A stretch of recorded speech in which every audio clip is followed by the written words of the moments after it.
Today, as always, as we've been doing for the past few days, we've been monitoring the weather events that have been impacting us.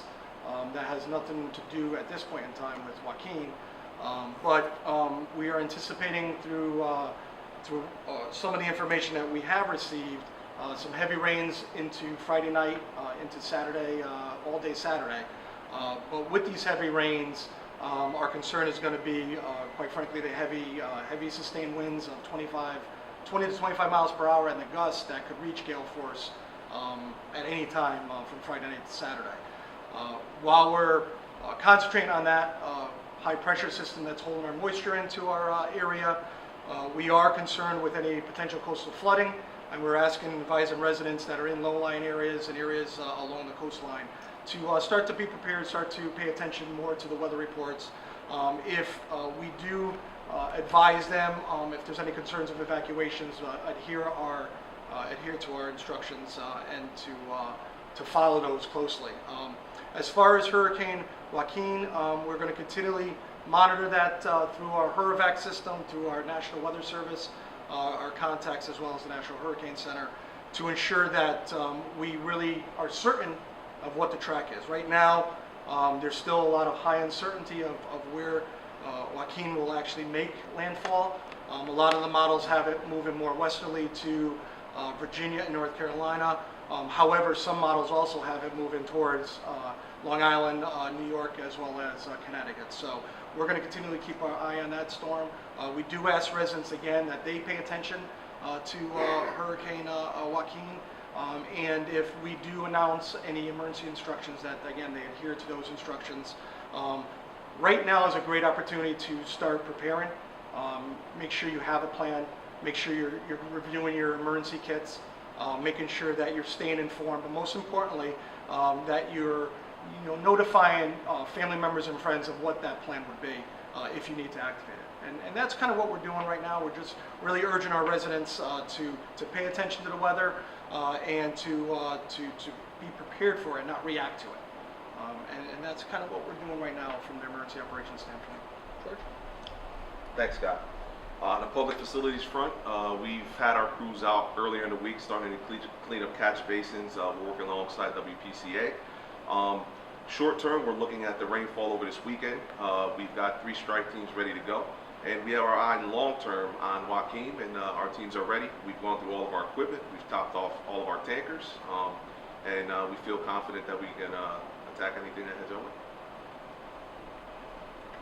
Really understanding that, because of the uncertainty, because of the various models are in conflict, that anything can happen. So prepare for the worst and hope for the best. We also, at this point in time, anybody who has any medical needs, any type of folks with a specific type of issues should start talking to their vendors, oxygen and folks like that, to make sure that they have their proper needs met in the event that this hurricane does in fact approach the state of Connecticut and approach the city of Bridgeport. Are you doing anything for this storm that you might have learned from Sandy or even Irene, that you guys didn't do then that you are implementing now? Yeah, there's actually, that's a great point. A lot of our lessons learned from Sandy and Irene is what you're seeing now. A lot of technology has been implemented, cameras and HurrEvac and storm systems and cameras within our public facilities vehicles. We're getting a better sense of situational awareness of what's actually occurring out in the public a lot sooner than later. We have a lot more connections with the National Weather Service, direct lines into them. So I think from a technology standpoint, we've actually advanced ourselves here in the Emergency Operations Center, as well as the City of Bridgeport internally, are be connected. Ways that residents can alert us of what issue. We could take that information, place it into a virtual emergency operations center, VOCI or EOC program, and have everybody knowing what's happening within our city. So we have advanced from that standpoint. As far as the storm itself, it's the same. We're monitoring it. We're keeping a close eye on it. We're using our systems. We're going back to our plans. We're making sure that our plans are adjusted according to this type of storm.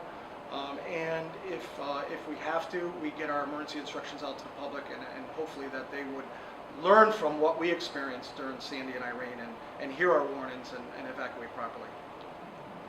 For the wind of the storm, should people start bringing in their lawn furniture and stuff like that, or anything that might have the potential to be a projectile? Sure. I think right now the short term, from the Friday night till Saturday concern, as George and I indicated, definitely. If you do have lawn furniture, anything that's outside, garbage cans, make sure that it's secure. Make sure if you can bring that type of furniture, any type of children's toys or the like, bring that inside, because they can in fact be used during this type of strong winds, and what they're projecting can be used as a projectile and definitely get caught up in that wind swath. You guys also bracing for massive power outages and stuff too? That is a concern. We've had a good amount of rain that's already fallen in the city of Bridgeport. In our area, we experienced a drought this past couple months. The concern is for these winds, plus with the rain, plus with the softness of the ground, that may have trees topple over. So we're in communications with United Illuminating to ensure that they have staff in place and they can respond. And again, from a resident standpoint, this is a great time to make sure you have extra batteries, a battery operator radio, flashlights. Do not use candles. Do not use your oven as a heating source, and those types of preparedness steps. Anybody looking for those types of tips can visit our city's website, bridgeportct.gov. Go to our emergency management page, and you have a lot of tips on preparedness for emergencies. But right now is the time to start doing that, not when the wind starts picking up and the Ida storm is approaching us. Talk about if somebody's in an evacuation zone, they should really heed those warnings, because if they don't get out and something happens, emergency vehicles or personnel can't get into them, right? Correct. Any resident that is in a flood zone, hurricane zone, those will be the first people that we evacuate. We ask to evacuate. We'll start off as a voluntary evacuation, and then we would go into a mandatory. We're nowhere near that at this point in time, but that's the process. A lot of residents feel that, I lived through a past storm, and nothing happened. Every storm is different. Every incident is different. What we may not have experienced during Irene, Sandy, or any of our nor'easters, we potentially can experience that in these types of storms. So if we are giving those instructions, we're not trying to convenience you at any point. We're trying to make sure that you're safe. Our priority is always going to be life safety first, and then our second priority obviously is property preservation. But certainly, if residents are in those low-lying areas and evacuation areas, they should start talking about what their plan would be to move. Whether seek shelter with a family member or friend, or we would open up mass care shelters if we need to. Question for George. Are you planning on bringing in any crews early, like Sunday, to get ahead of the storm? Maybe if any trees might start falling down then, or are you just going to start Monday? We've notified our entire staff. Everyone understands that in the case of an emergency, we will make the phone calls to have our staff come in. Our foreman will be monitoring the storm throughout the weekend. We're prepared. We're going to be utilizing VOCHI, which is the system that we use through snowstorms and other emergencies to keep everybody informed in real time of what's going on.